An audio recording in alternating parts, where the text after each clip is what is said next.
a match, and should we call the fire department? That might be a good idea.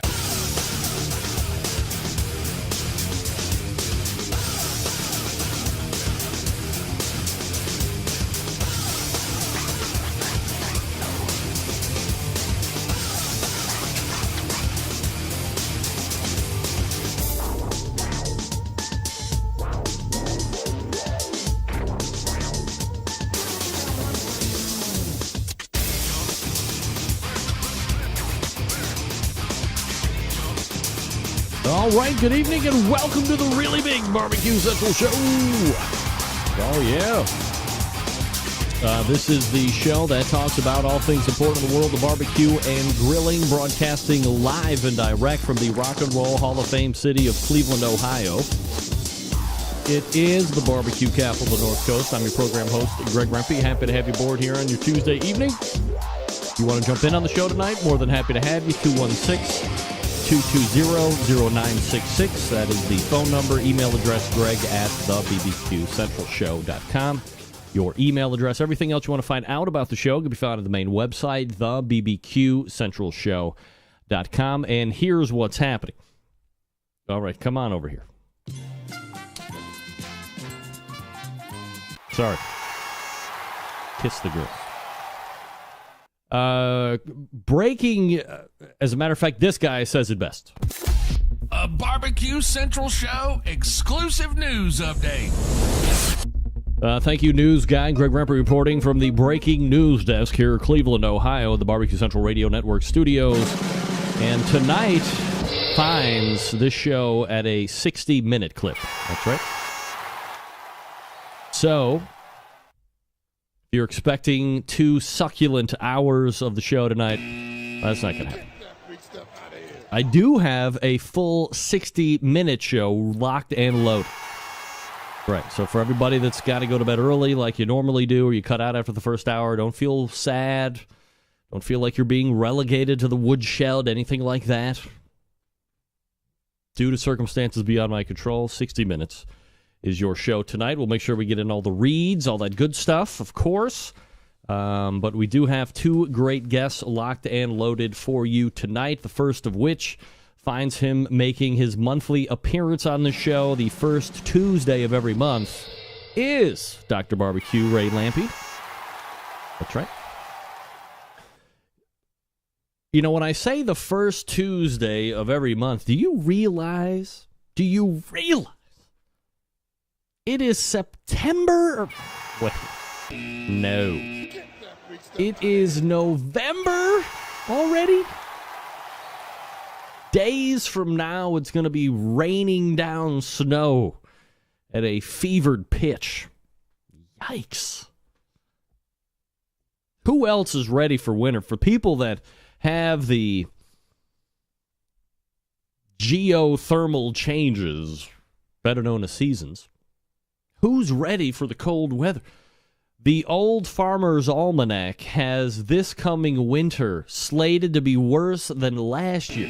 It was the worst last year. Like, the worst. I don't remember a winter on record that was any worse than what we went through last winter. It seemed like it was 7 months long. Snow and single-digit temperatures. Some days started out below zero and didn't get above zero. They just went farther below. This winter promises to be even worse than it. So much so that this coming weekend, folks, I have an announcement to make, ladies and gentlemen. For the first time in my life, I'm going to be buying a snowblower. Right. If nothing else, to ward off the heaping helpings of snow that might find its way on my driveway. What's the old saying? You buy a snowblower, it's never going to snow again. Guess what? I'll take it. Thank you. Let's never have it snow again. Could be the best $600 I ever spent if we never have snow to move over the winter. Oh, my God. Nevertheless, here's what's coming up in about 10 minutes from now. Ray Lampe, Dr. Barbecue. That's right. I said it before. I'll say it again. I've just said it again. Coming up at 9:35, one of the most prolific competition barbecue teams on the circuit this year, but have been probably for well over a decade. The pitmaster of QOW, Mike Wozniak, will join us. Catch up with Mike. Get a little recap of the actions that went down in the good old Laughlin, Nevada contest, the Great American Barbecue Championship, or whatever it's called, that Ronnie Cates put on. And if I might draw your meager attention to the fact that if we take a look at the Laughlin, Nevada event that took place this past weekend, I might draw your attention to the fact that last Tuesday I had the current reigning 2014 Jack Daniels champion Darren Worth of Iowa Smoky D's on the show to recap. Oh, yes. Go back and get it if you missed it. It was a classic. He promptly told me that he had just got done trimming his chicken for the Laughlin, Nevada event, which he promptly won out and won. I don't know how it happens. It just happens. Pitmasters show up on this show on Tuesday. They go to the next event that they're cooking over the weekend. 4 days later, they come back and they win. I've proven it time and time and time again. It just doesn't happen. It just doesn't not happen. You come on the show, you help me out, good things happen. I can't believe that I don't have a standing list or a standing request from pitmasters that are out for the first time or the 700th time or whatever, looking to get the show karma. Darren does the show this past week ago tonight, shows up in Laughlin over the weekend and wins. Not only does he win the event, no, he wins a freaking Camaro. What? Darren, I don't want to say that the show helped you win the Camaro, but perhaps you want to chip me off 25% on retail, pal. That's safe, I think. That's pretty meager chip-off, if you know what I'm saying. I mean, 2 weeks in a row. 2 grands in a row. 2 weeks in a row, 2 grands in a row. Who's doing that? Darren Worth is from Iowa Smoky D's. That's right. As a matter of fact, we should go ahead and race right over to the good old Kansas City Barbecue Society Top 10 and give you the top 5 as they sit in order. Currently still atop Warren County Pork Choppers. With their 2 wins in a row, Darren Worth, Iowa Smoky D's, now sitting in second place. Tim Grant, True Bud, third place overall. Smoke Me Silly and 1-2 BBQ rounding out your top 5 in the FBA. Wow. So don't you, not you, but especially you, don't you go and tell me, how can you say, what is this show karma? Who are you to say this or that? I don't say anything. All I know is that I sit back, I host a moderately to somewhat entertaining show on barbecue and grilling every week here from the confines of the interwebs in my basement with fresh mahogany walls and nice spotted lights. Pitmasters show up to talk about what they did over the past weekend. Oh, are you cooking this weekend? Yes, and then inevitably they turn around and win. I mean, I'm merely stating factual content. That's all I'm doing. I'm merely stating factual content. People show up here on this show. They do the show. They summarily go out the next weekend and win. That's just the way it is on the show. That's just the way it is. All right, we are getting ready to take a first break. Let me talk to you quickly about Fast Eddie's by Cook Shack. That's right, folks. Fast Eddie's, a pellet grill, a smoker, all in one. It is a stainless steel, 100% wood-burning pellet-fired cooker that uses direct and indirect heat up to 800 degrees Fahrenheit. It's the only pellet grill on the market that uses charbroiler technology. Features electronically controlled temperature to eliminate large heat fluctuations that dry and shrink the meat. The pellet grill can barbecue, grill, bake, roast, sear, and smoke. Cook Shack has 2 models of pellet grills to choose from. The PG-1000 features a fully insulated double-walled roll hood for superior heat retention, fuel savings, and maximum cooking performance, and the PG-500 features a 2-way swing lid and utensil holder. The PG-500 and 1000 have many great features, including 784 square inches of cooking space, easy side-loading pellet hopper, fully automated wood pellet feed system, stainless steel cooking grates on the direct zone side that produce killer-looking sear marks, nickel-plated grills on the indirect and top racks, drip bucket, pellet ashtray, 100% stainless steel construction, warming drawer, 40 pounds of Cook Shack hickory pellets, and a 30-day money-back guarantee, which means all you have to do is cook your ass off on it and face for 30 days and then decide, I don't like it, and then you send it back and you get all of your money back. Who's doing that? Nobody. Nobody's going to let you take a grill, cook on it for 30 days, and then bring it back and get your money back?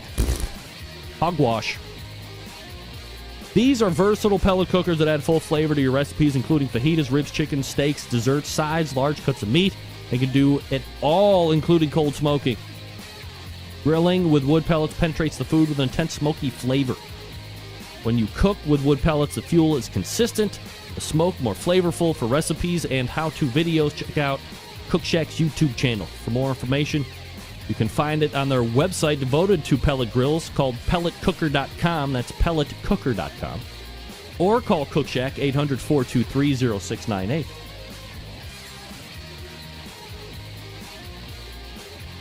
Do yourself a favor. If you've been thinking about wood-fired, pellet-fired cookers, give Cook Shack first consideration.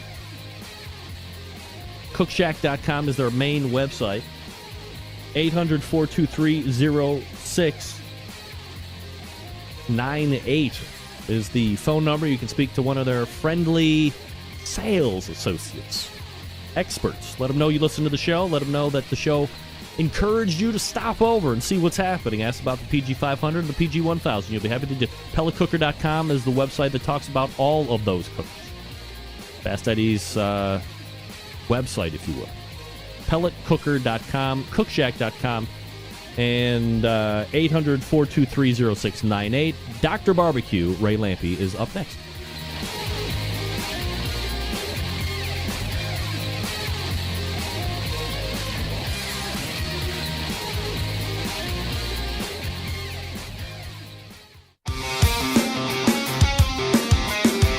Broadcasting live from the BBQ Central Radio Network studios in Cleveland, Ohio. You're listening to the BBQ Central Radio Show. Once again, here's your host, Greg Rempe. All right, welcome back. 216-220-0966. Greg at the BBQ Central Show.com. Your 2 bits of contact information. Don't forget, coming up in about 22 to 3 minutes from now, Mike Wozniak from QOW. We'll be discussing a little bit of that Laughlin, Nevada event, catching up with him and see how the 2014 season is treating him. Pretty good, I might add. And first and foremost, let me get this loaded.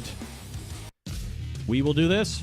Have you got questions about barbecue or grilling, maybe as a hobby or even a business? Looking to get an expert's point of view? Why not ask Dr. Barbecue? You can submit your questions by clicking on the Ask Dr. Barbecue tab on the website. The doctor is in. Here's Ray Lampe with his nurse, Greg Rempe. Dr. Barbecue.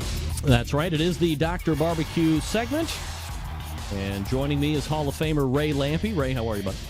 I'm good, Greg. Good to hear you. It's, I think, for me, it's neat to say, and joining me this time is Hall of Famer. I can just say that every time now, right? It's kind of nice to hear, too. Yeah, I bet it is. Ray Lampe joining us. drbbq.com is a website if you want to check him out here while we are talking this evening. Ray, lots to get to tonight. We got some Facebook stuff that has popped up that we're definitely going to get into, and some other items. Things that I want to ask you about would be and we've asked about it the last couple times on, but it's a concept that I think was unique, and I don't know if we can say that you're one of the originators of what is now the hotbed of barbecue cooking classes. You were one of the originators of the cooking class, but you kind of stepped it up and gave people an online option, not competition per se, but how to better up your barbecue, if you will. So how is the online barbecue classes going right now? It's going good, actually. It's going real good. The first quarter, I just got the report from the first quarter, and it was really good. I mean, it's a beginner thing. It's not like these competition classes. I don't know that, gosh, those things change overnight, I don't know if you could keep up with a competition class. This is something to teach guys at home how to cook barbecue. And actually, there's a couple of smoked turkey ideas on there, too. So, yeah, it's going really good. I'm really proud of this thing. And it's through a company called Craftsy.com. I set up my own page to link to it just to kind of, I don't want to say disassociate, but Craftsy is very much about knitting and sewing but they're really doing a lot of culinary stuff now. But it's not, the barbecue thing still is kind of unique to it. So I set up a different page to it. But Craftsy is kicking ass, man. If you're interested in all kinds of cooking, you should go look at that because there's all kinds of people doing classes. I mean, names that you've heard. They're grabbing people that know what they're doing in every category. It's really cool to be part of. And I think it's going to be a big success further down the road, too.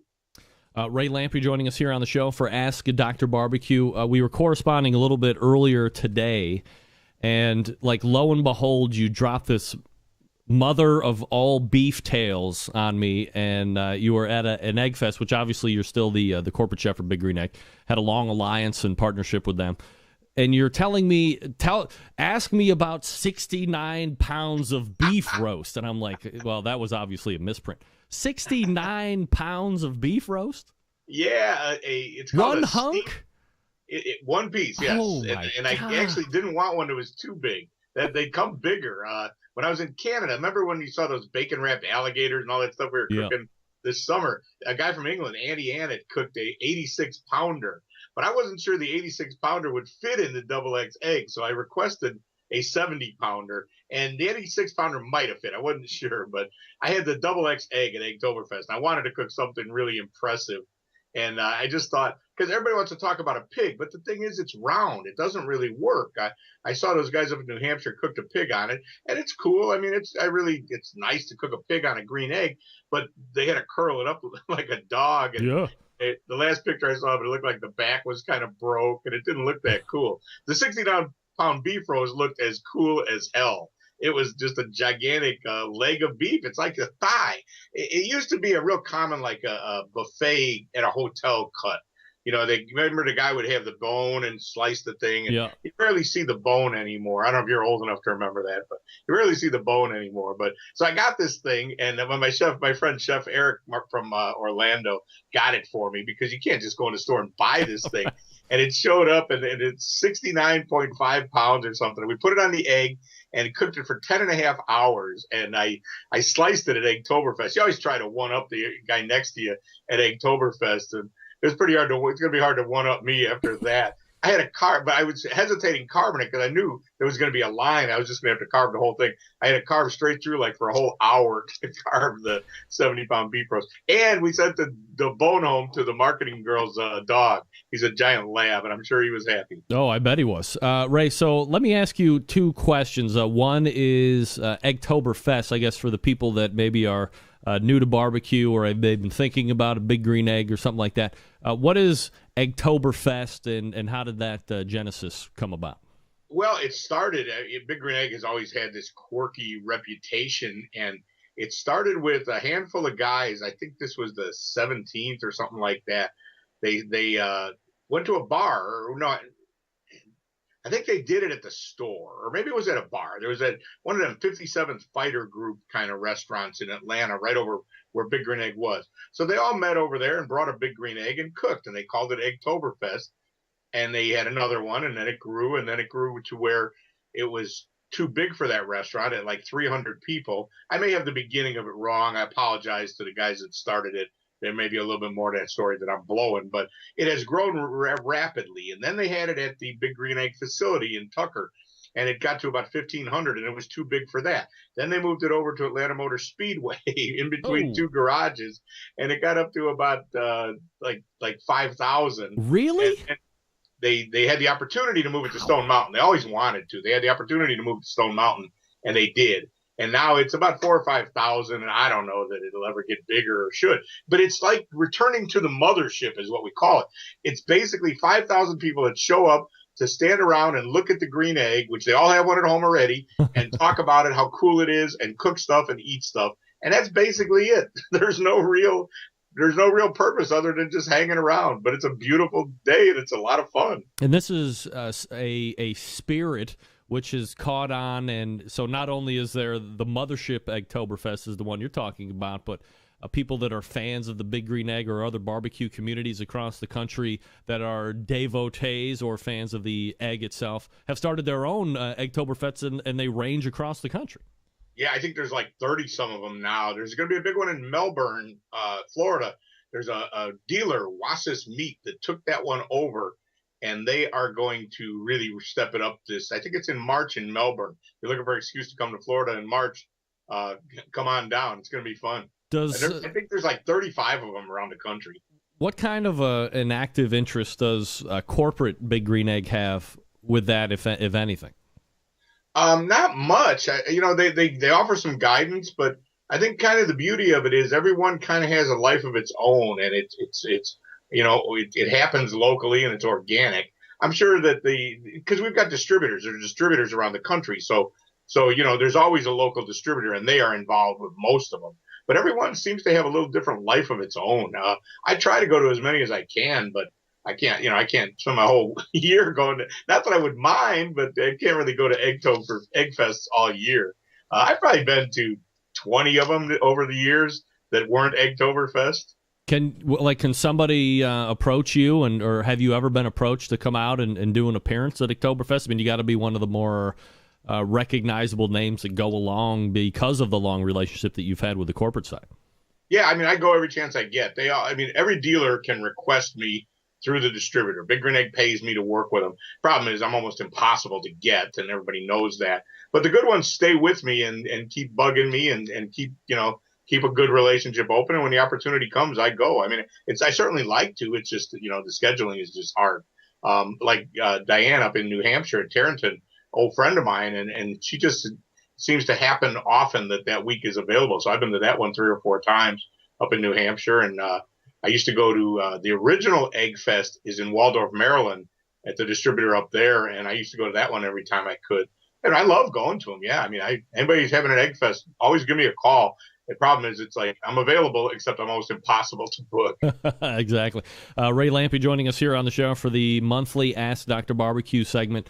The other thing I wanted to hit on quick before we get into the Facebook questions, Ray, is I think it was either the last time you were on or maybe it was the time before you had just gotten through an appearance on The Talk, showing them, maybe it was tailgating stuff or whatever the hell you were doing, but you've already been on again.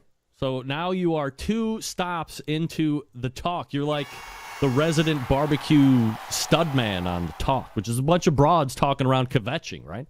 Yeah, does 2 appearances mean I'm a regular? It could be. Yeah, well, you watch out. Don't take Ask Dr. Barbecue over those bitches. Forget about it. You stay here. Leave you, Greg. I tried to get the plug in again. They wouldn't let me.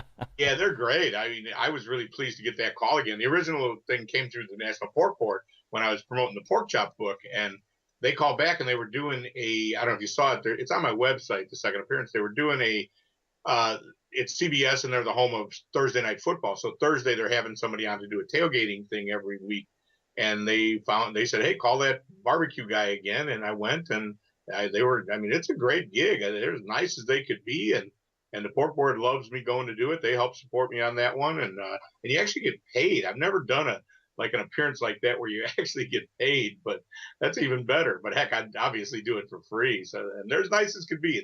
It's totally professional.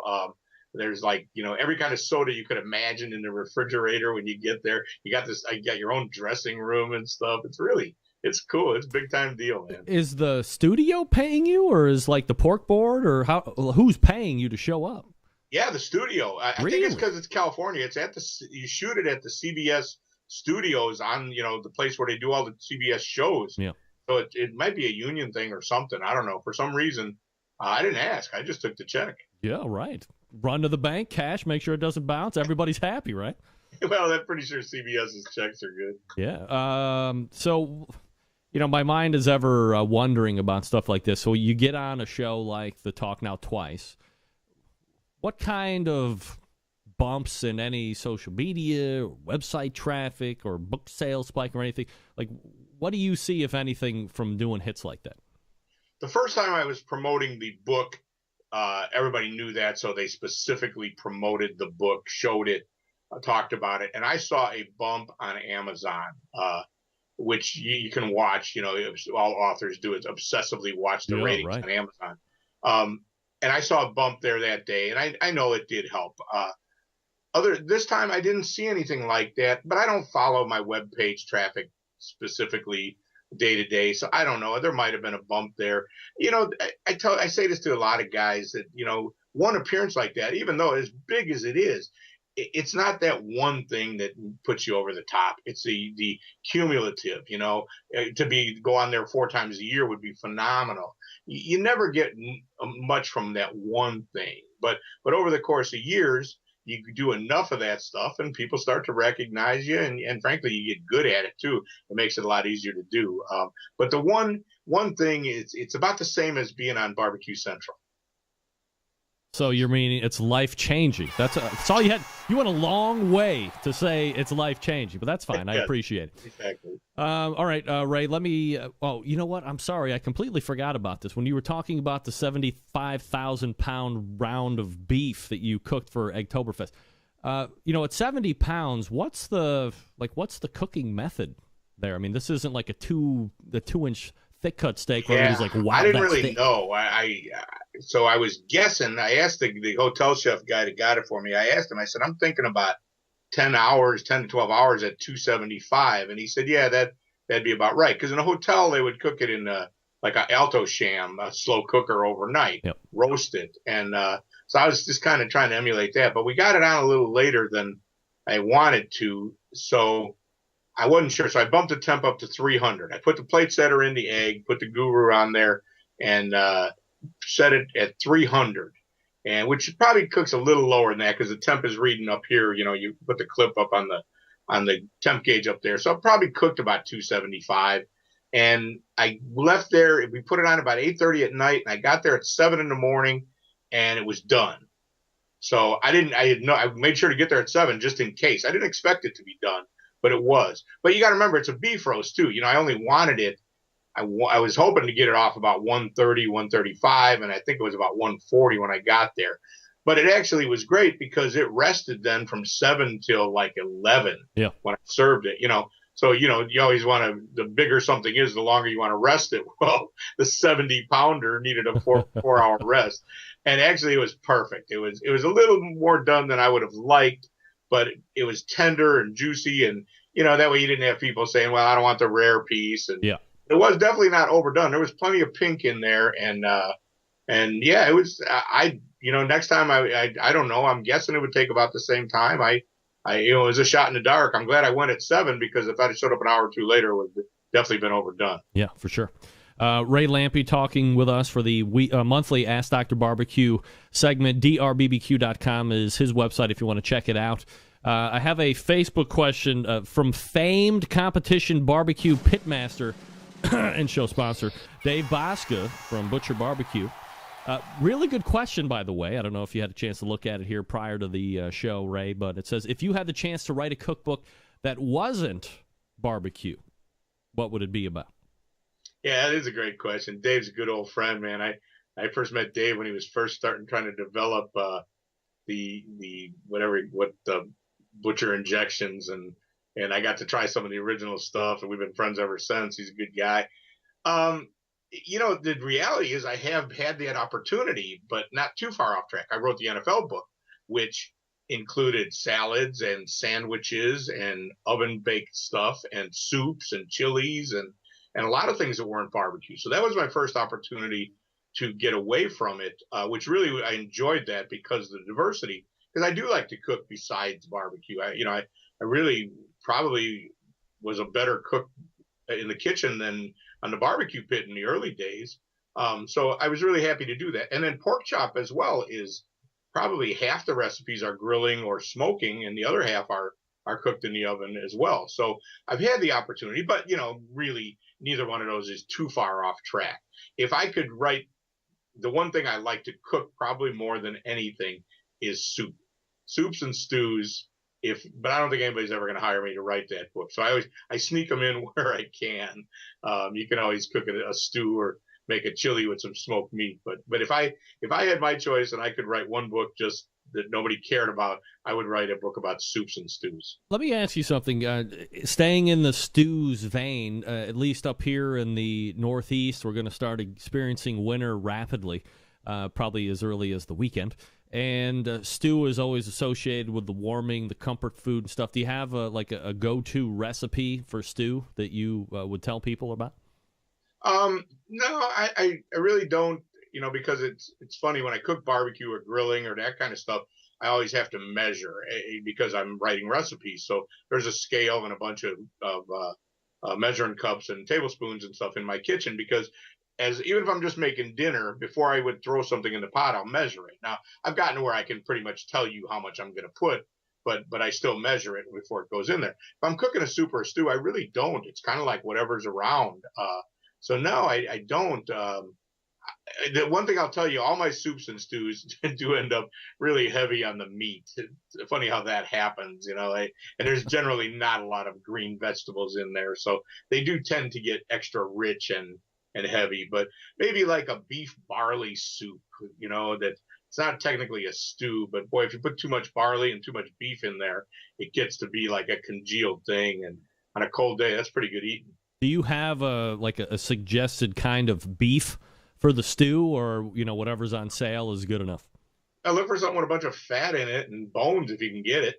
Bones are hard to come by at the supermarket these days.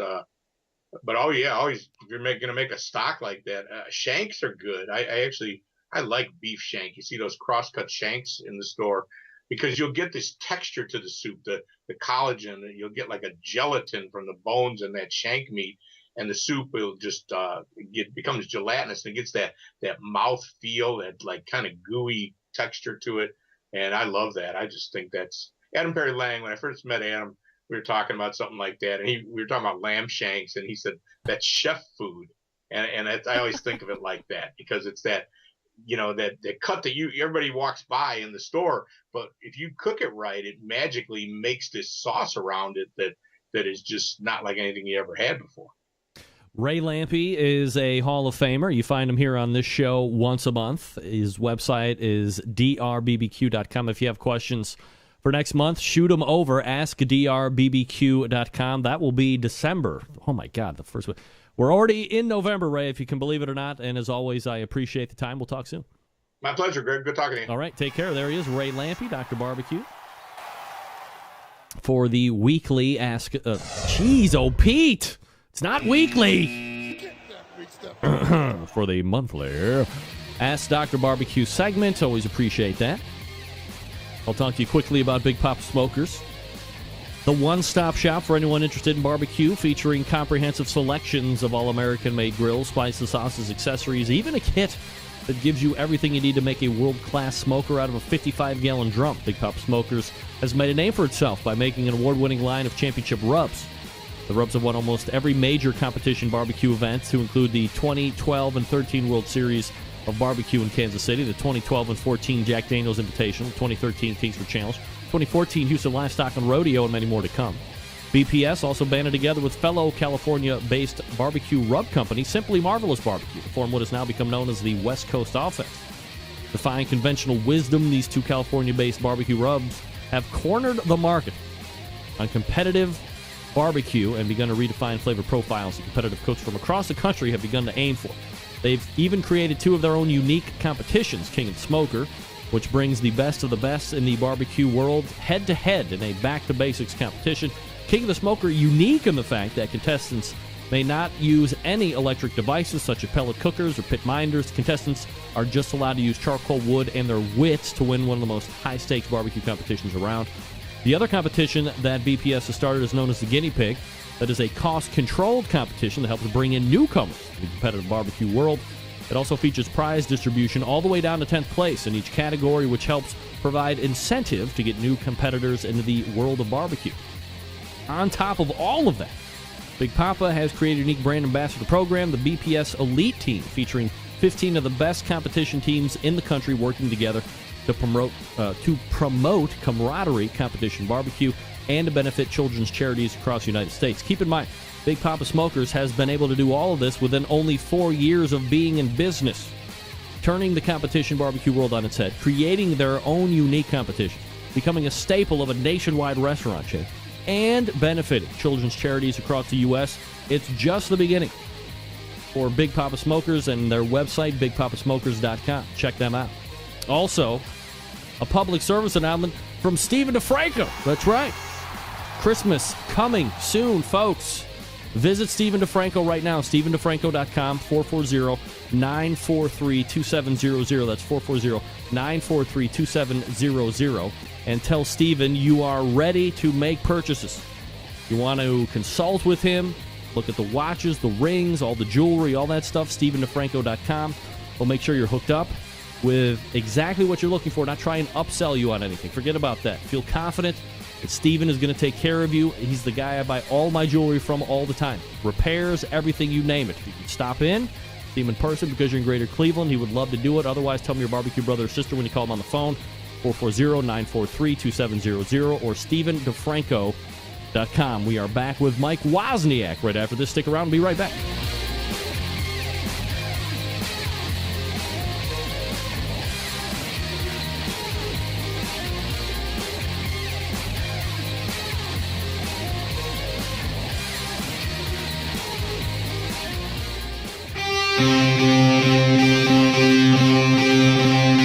Get in the smoke. Call 877-448-0433 to get on the air. Now, here's your host, Greg Rempe.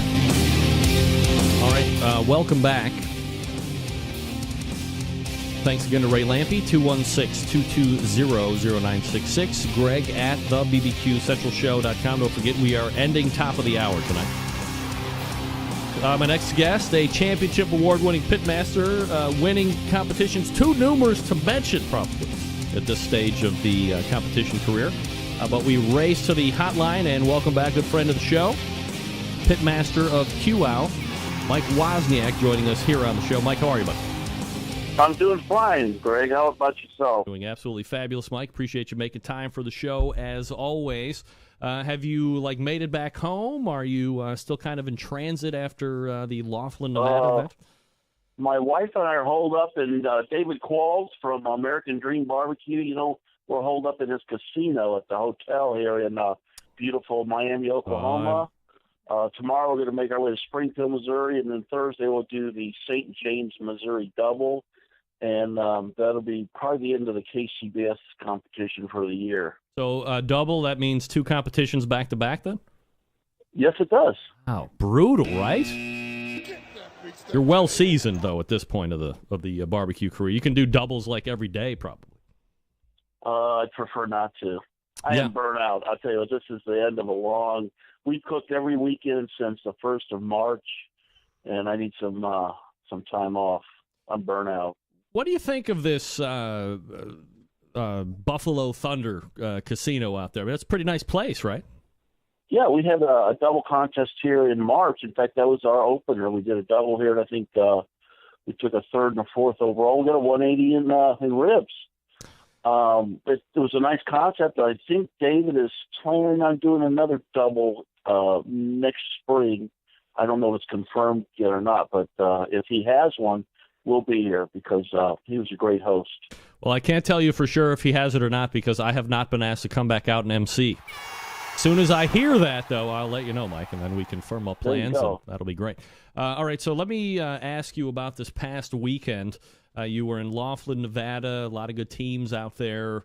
A hike for a lot of people, I guess, if you're not necessarily West Coast based.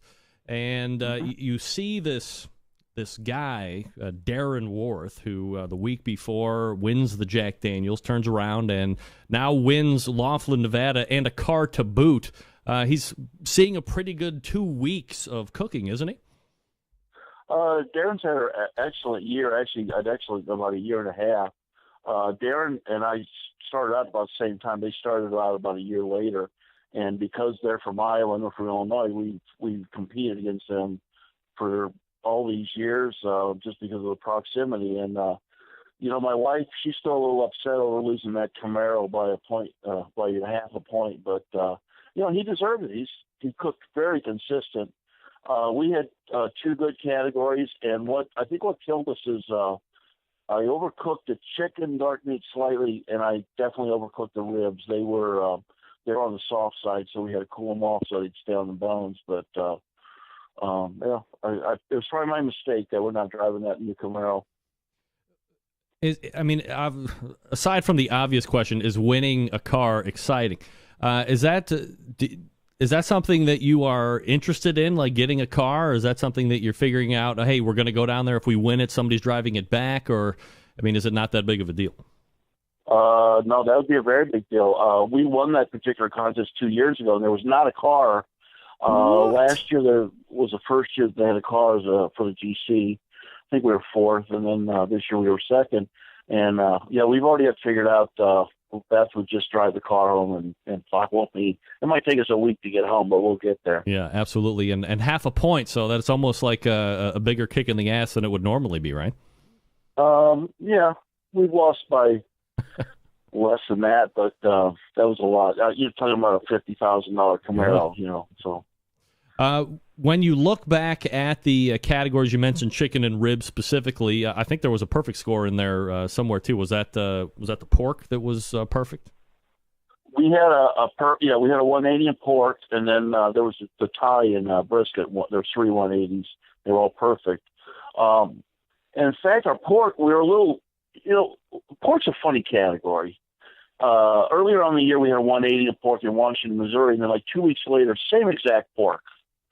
You wouldn't be able to tell the difference. And we got a 143 up in West Lawn, Illinois. The only difference was judges and judging locations. And same thing here. Last week at the Jack, we won pork in both contests last year at the Jack, in the regular contest and in the Circle of Champions. We were first place. And then this year, same pork. We cooked the same pork, for probably 2.5, 3 years now. And we were 50th. And then we come to Laughlin and we win. And it was, our pull was right on the money, I think. And our slices, I did some, money muscle ends, and a couple of them were just overcooked and mushy. And luckily, I found 6 slices I could put in there. Just had the right 6 slices. But, pork, it's either fast or, feast or famine with us on pork. And I cannot give anybody a definite answer on what is the way to do it, because one week we'll win, next week we'll be down near the bottom. It baffles me. Obviously you're seasoned and you've done it. If Darren's been doing it for 12 years, that means you've been doing it probably for 13 years. And 14, yeah. 14, yeah. So you win it 1 week, you get a perfect score this past weekend. As you said, you were 50 spots to the less the week before at the Jack Daniels. Mm-hmm. As a cook, is that just something that you just have to know going in, that this is going to happen on a more or less week-to-week basis? You're going to fluctuate that bad? Or are you just like, man, this is so frustrating to know that it was the same exact thing, and this week it's 50th, and the next week it's perfect score, and I win the whole category? It is very frustrating, and it seems to happen with us. It may happen in other categories to other people, but for us it's usually pork. Chicken, our chicken scores have been down this year, especially, we led for a long time, and then about June, our dark meat scores just fell off. We do a combination box of white and dark, and we know that was the dark, so we actually, at the Jack, we kind of changed everything up, and we took a third, and we're still playing with our new presentation and new, what we're putting in the box. But brisket, we've been real consistent with. But in ribs, I think we're fairly consistent with. But pork, we're just up and down. And I don't know if that's, the nature of pork. Pork, to me, is the easiest thing in the world to cook. I think anybody should be able to cook a pork butt and get a pretty good product. So maybe that's part of it where, on any given weekend, somebody's going to end up with some good pork. And then again, we have so many, we cook a lot up in Wisconsin and Northern Illinois, and that seems to where we have the trouble with the scoring in pork. I think there's a lot of you judges up there, and our pork's a little different than other people's. We cook it a little bit differently. Our flavor profile's a little different. But then again, like we go down south, we do real well with it. The 2 years we went to Washington, D.C., we won pork both times there. We won the Jack Daniels last year with our pork. So it seems to me that one category of pork is much more regional than any of the other categories. For instance, I know when we used to go to Georgia, we used to do the best of the best in Douglas.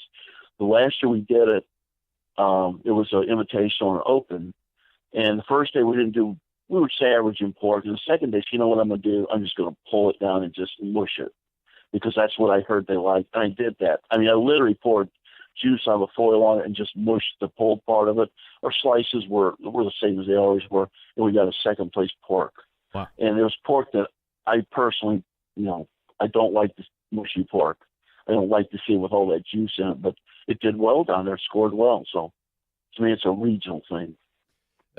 What kind of a flavor profile are you using? Are you using stuff that's popular out there right now, seasoning wise? Do you make your own when you're out there? What's your preference? I'm one of these guys. I think I've spoken with you about this before, and when I just helped with Scotty's barbecue class, I think, especially on the two big meats, that rubs are highly overrated. Something that you're cooking that long, that many hours, a lot of those seasonings, besides the heavy stuff like salt and sugar, especially, that stuff burns off. It caramelizes. The 2 years that we were Team of the Year in pork, all we put on and I literally, a lot of people think I'm lying, but my wife would, she doesn't lie, she might think I do, but she would vouch for me. All we put on it was kosher salt. And what we did after it was cooked then, that's when we would add the seasoning. Once we got the meat pulled or sliced, that's when we would add their flavors. Because there, you're not going to burn it off or anything. It's going to be there. What you put on there stays there, and it's in the form that it is when it comes out of the shaker. When I shake it on the outside of a pork butt and put it in the cooker for 13 hours, what the bark ends up with is something totally different than what went on it. And when we would do the real slow, we cook everything hot and fast except pork. And we would put the kosher salt on there. We put it on the bottom of the cooker at 210, and I'd put it on there all night long at low temperature. And the bark that came off that tasted like bacon. You've got this nice salty, and its fat melts off of it slowly, and you got the pork, and you rip a piece of the bark off of it. It just tastes like bacon. It's beautiful.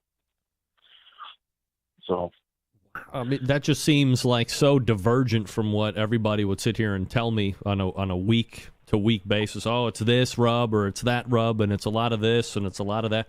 But not so much. It's just salt. It was salt for you, and then that was it. And then rub later. Well, makes sense to me, right? It's like we don't sauce anything in the cooker either.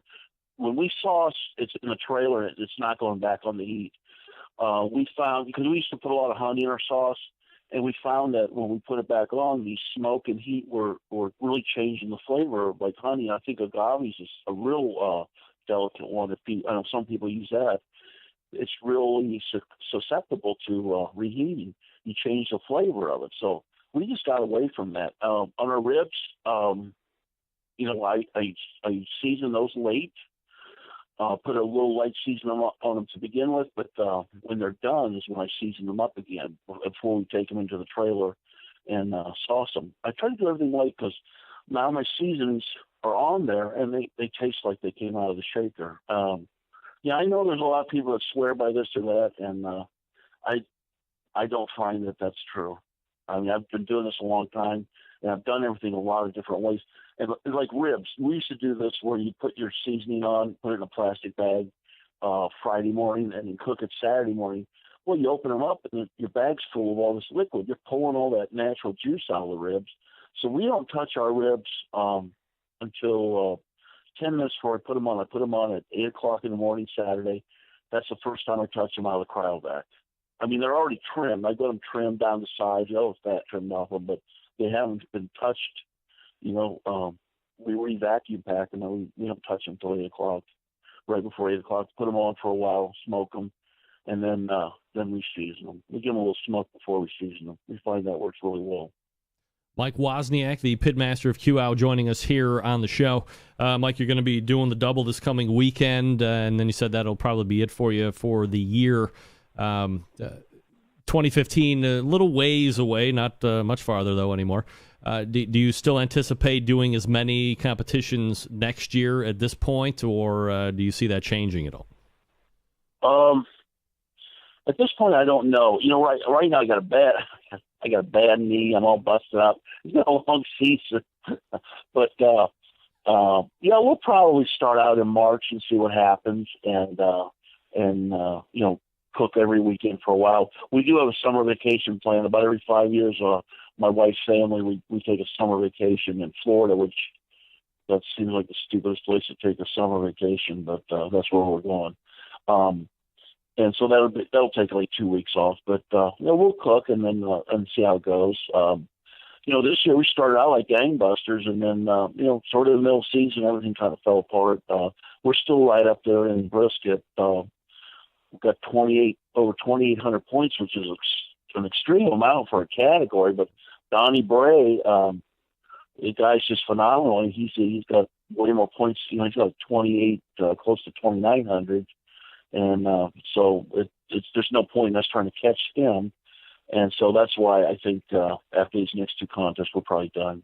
We did get an invite today to the King of the Smoker from Sterling Ball. And so we will go out and do that. I think it's the second week in December. And that's a good one to go to. And that's a little more relaxing. You don't have to worry about prepping any meat or anything ahead of time. It's all there. You show up and do it on site. Mike, one last question here before I let you go. I appreciate the time tonight. Somebody on Facebook wants to know if it's time for you to pull out the Ragu chicken recipe and share with everybody.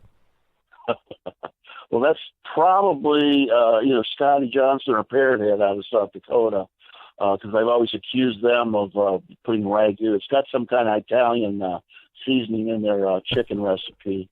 And, it might be time to switch up here and try something off the wall.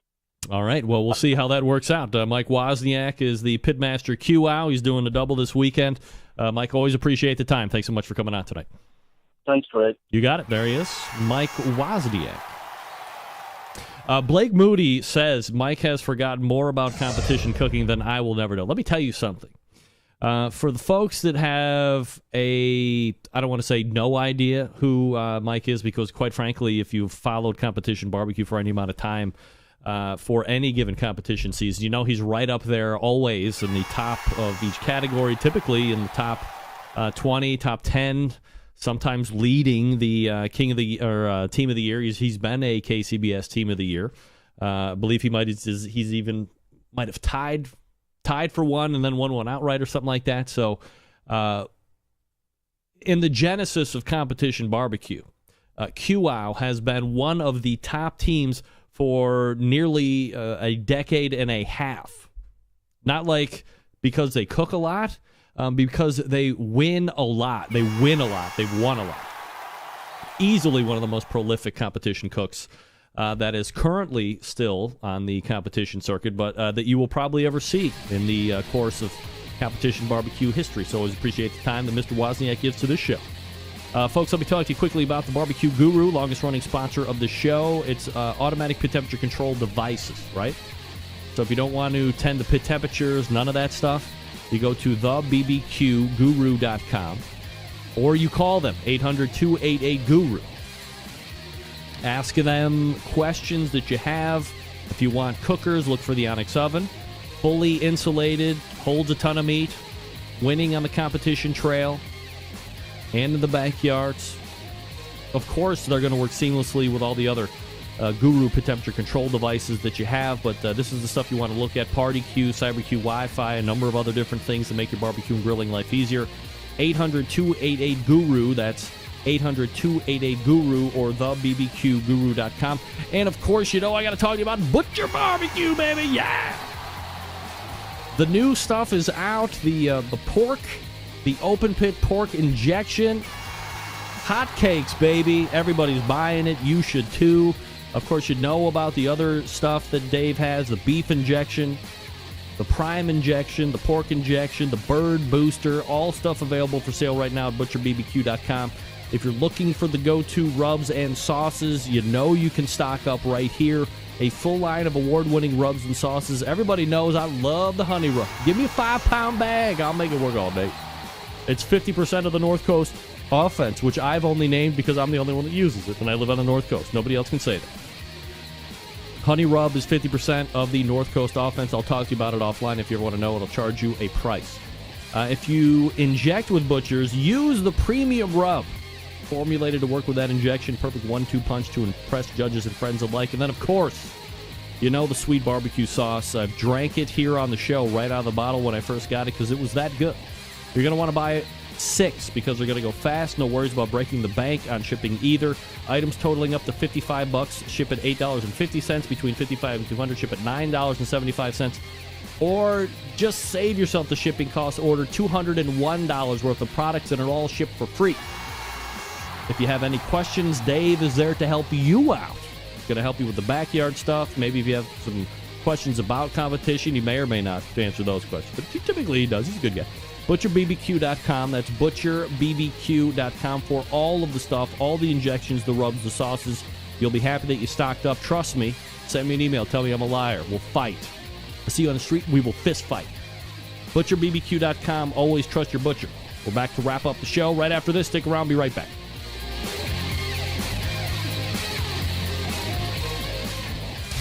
Big name interviews, advice on cooking brisket and ribs, and the only host willing to share his honest opinion on all things important in the world of barbecue. It's the BBQ Central Show. All right, we are back. Somebody in the chat room, Blake Moody, I think Mike has won every category in the KCBS at least once. I believe that to be exactly true. I believe he's won Team of the Year twice as well. Tied with, I think one year he tied with Mike Davis of Lotta Bowl, and then either won it outright the year before or won it outright the year after that. I could be mistaken. Or did Tuffy Stone tie with Mike Davis that year after? There was a tie one year, and then the next year there was one. I mean, these are some of the best cooks ever. You know, the Mike Davis from Lotta Bowls. Wozniak, Mike Wozniak, and Beth Wozniak, one of the most prolific teams out there, of course. So you know when he's out there talking. I mean, listen, did you hear what he was talking about with the seasonings and what he does and when he doesn't use it and when he does use it, more importantly? You think I'm going to cook my ribs different next week? You're damn right I'm going to cook them different next week. Huh? No rub until 10 minutes before they hit the deck. That's right. All right, let's go ahead and wrap up. All the way back about 35, 40 minutes ago, we talked with Dr. Barbecue Ray Lampe, recapped some talk stuff that he did. He's back on there again. Go to drbbq.com. You can check out that segment on his website. And he also talked about some book stuff, things he's got coming up, the online barbecue classes from Crafty, Artsy, one of them, Crafty. I don't know. I'll find out. I'll put it in the show notes. Also, we ended the first hour / show with Mike Wozniak, pitmaster of QOW. You can follow him on the Facebooks. Of course, you have to follow him at Beth Wozniak, which is the wife. She's the social media guru of the family. If you have raw cast iron, re-season it each and every time. Once you are done with it, heat it up, hit it with the grill brush, let it start to cool back down, as it does. Little Pam, little Crisco, right? Let it burn back in. Season it each and every time for generations of rust-free service. September 11th, 2001. I will never forget. Abbreviated show. We'll be back with the full 2 hours next Tuesday. But until then, this is your program host and proud U.S. American, Greg Rempe. Good night now.